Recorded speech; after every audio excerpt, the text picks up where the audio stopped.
Bom dia, meus amados irmãos, a graça e a paz do Senhor Jesus, louvado seja sempre o nome do Senhor.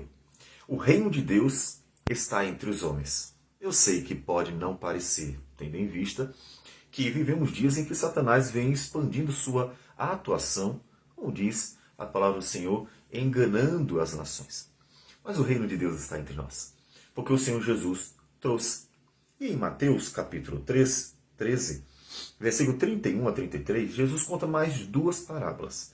Serão a terceira e a quarta parábola deste capítulo.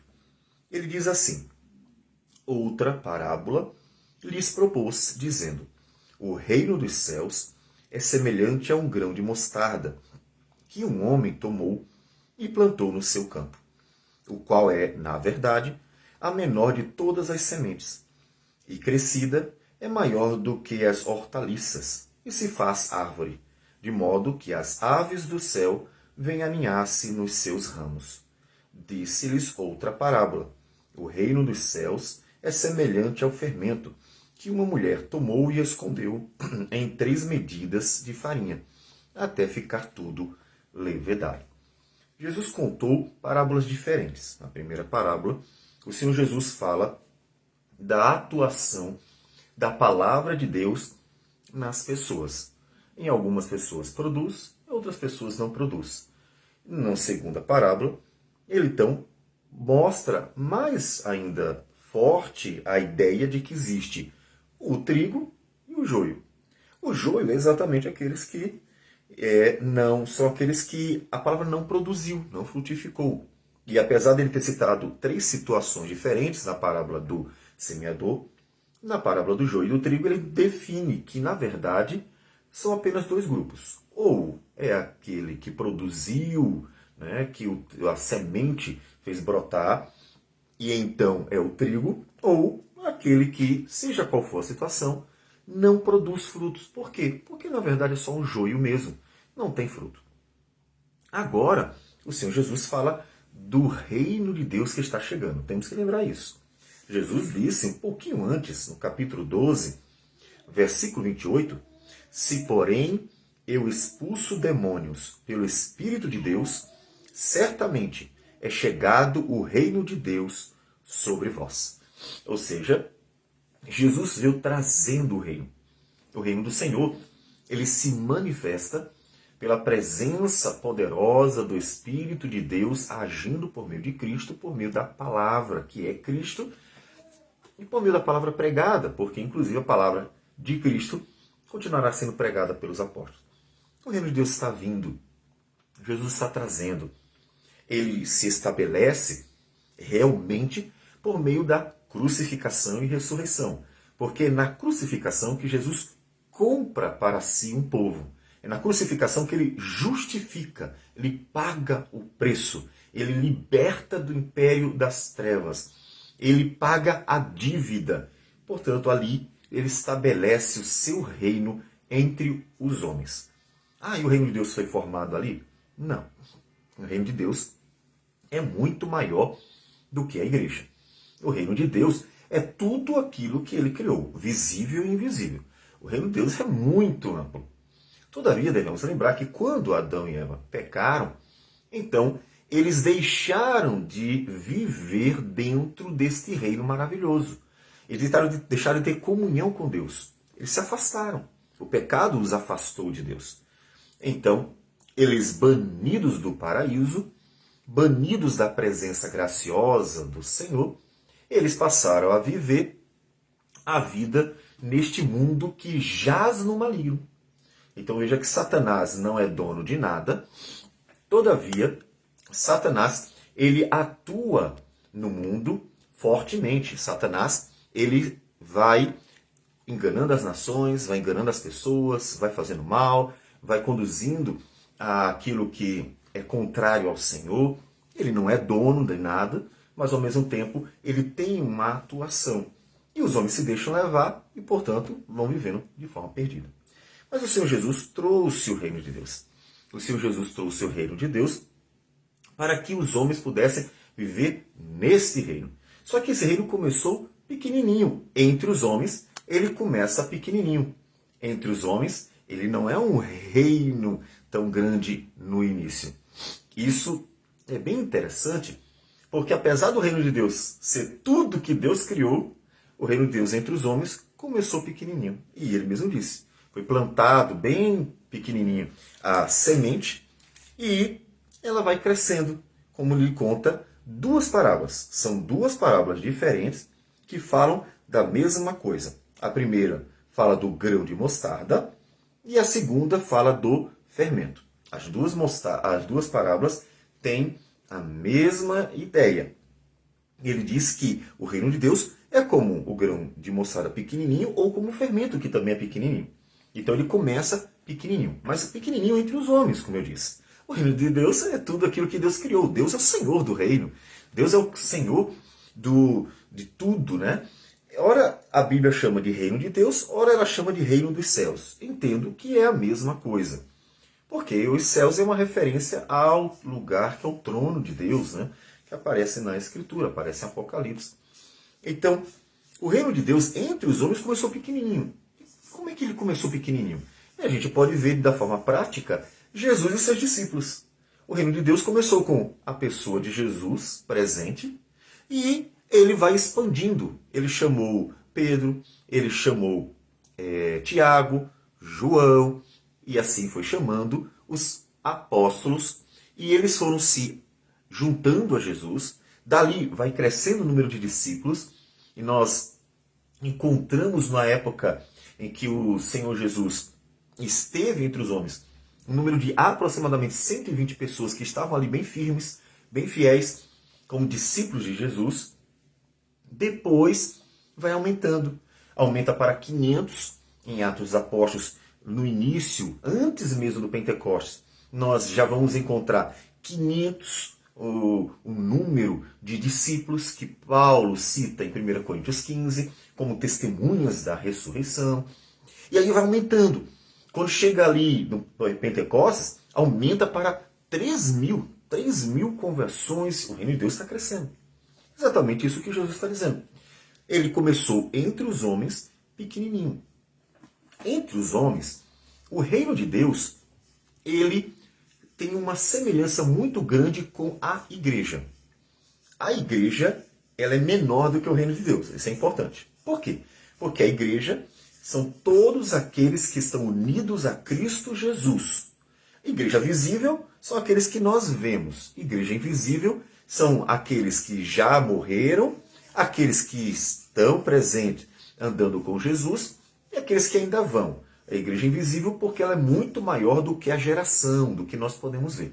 E além disso, a igreja invisível são os verdadeiros cristãos. A igreja visível é aquele que a gente vê. Às vezes a pessoa, na verdade, nem é. Ela é um joio no meio do trigo, né? Então, ela pode ter um número que não é exatamente o número de fiéis verdadeiros. E a igreja, ela é menor do que o reino de Deus, porque ela exatamente diz respeito às pessoas, né?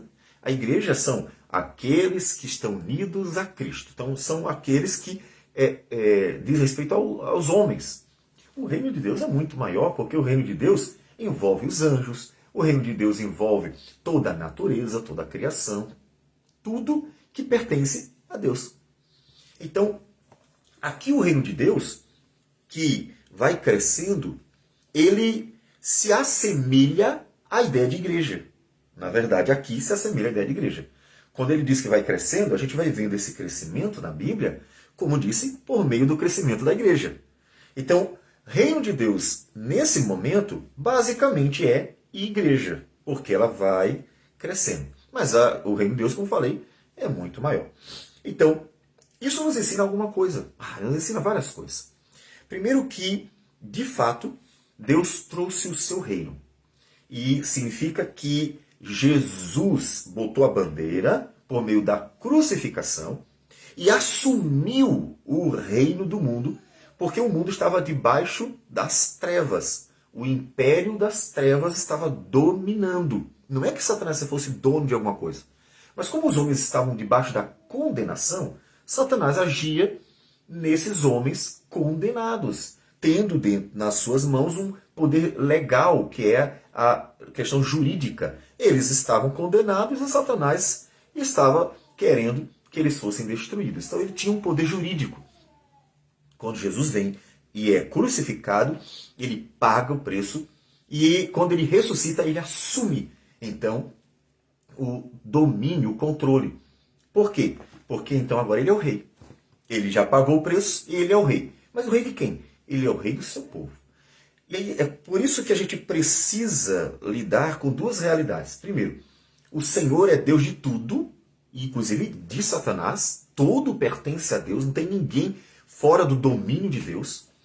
Mas ao mesmo tempo, quando se trata de mundo, a relação de Cristo ele é Senhor de tudo, mas ele é o rei de seu povo. Porque aí já vem uma relação pessoal. Ele é aquele que, inclusive, tem uma relação com o seu povo. Ele é o Senhor de todas as coisas, mas a sua relação é com a igreja, com o seu povo. E, inclusive, foi por este povo que ele pagou o preço. Enquanto aqueles que estão lá fora estão longe porque não querem o reinado de Cristo, e a gente vai ter uma parábola das bodas que falam, e mandem lançar nas trevas aqueles que não queriam que ele reinasse sobre eles. Então você vê que ele é o rei de tudo, mas tem uma relação pessoal com uns que são aqueles que têm uma relação com ele, que é a igreja. É a igreja. E é mais especificamente sobre esses e sobre essa relação que Jesus está falando. O reino de Deus que vai crescendo. Ou seja, a palavra que vai sendo divulgada, pessoas vão sendo transformadas, vidas vão sendo alcançadas. Então o reino de Deus já está presente. E o Senhor Jesus é o rei. E aí aplique de duas formas. Primeiro, tranquilidade, porque realmente ele é Senhor de tudo e sempre foi. E uma vez que ele pagou o preço, então ele tirou de Satanás o direito legal de acusar, o direito jurídico de acusar, porque Jesus pagou o preço. O nosso rei pagou o preço. Portanto, ele tem o poder das nossas vidas em suas mãos, porque ele pagou o preço. De outro lado, lembre-se que, sendo nosso rei, nós então podemos descansar, porque aquele que governa o universo se fez nosso rei. E então, você deve pensar tanto no conforto de que o Senhor Jesus cuida de nós, quanto você deve pensar na sua responsabilidade diante dele. O Senhor Jesus é o rei da tua vida, é ele quem governa a sua vida. Você realmente entregou tudo a ele?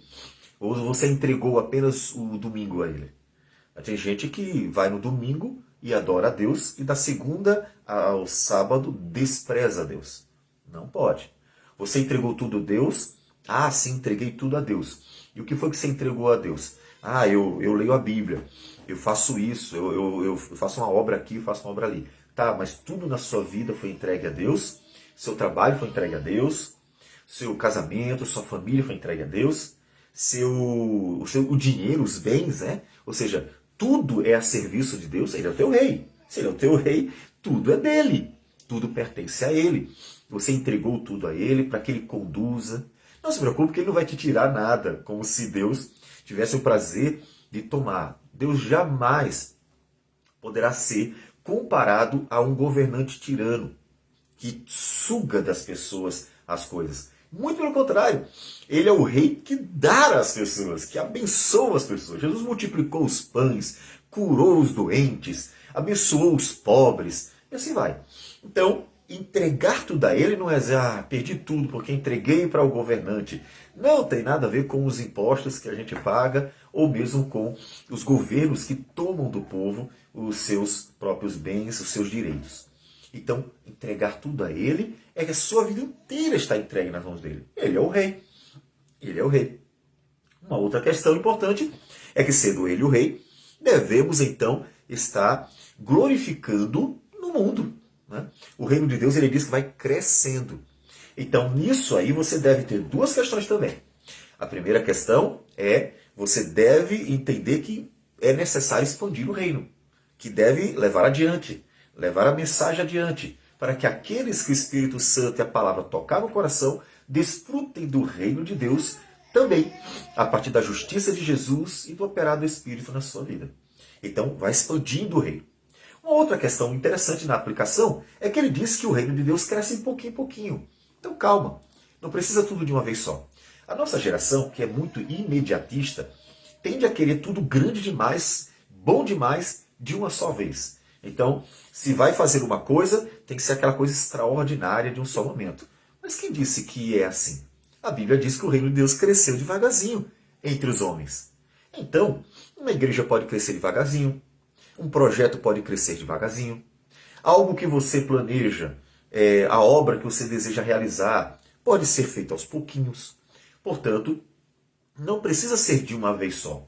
Talvez até fazer algo de uma vez só seja ruim, porque no final das contas você pode terminar confundindo a vontade do Senhor com a sua vontade. Então, vai fazendo aos pouquinhos e Deus vai abençoando. E se o próprio Deus fez aos pouquinhos, né? Por que a gente precisa fazer tudo de uma vez só? Né? Então, o reino de Deus cresceu devagarzinho. Que você então olhe para tudo isso e tanto conforte o seu coração, como estimule você a glorificar a Deus, servir a Deus, propagar a sua vontade, porque o reino de Deus já está entre nós. E então, Jesus já é o nosso rei.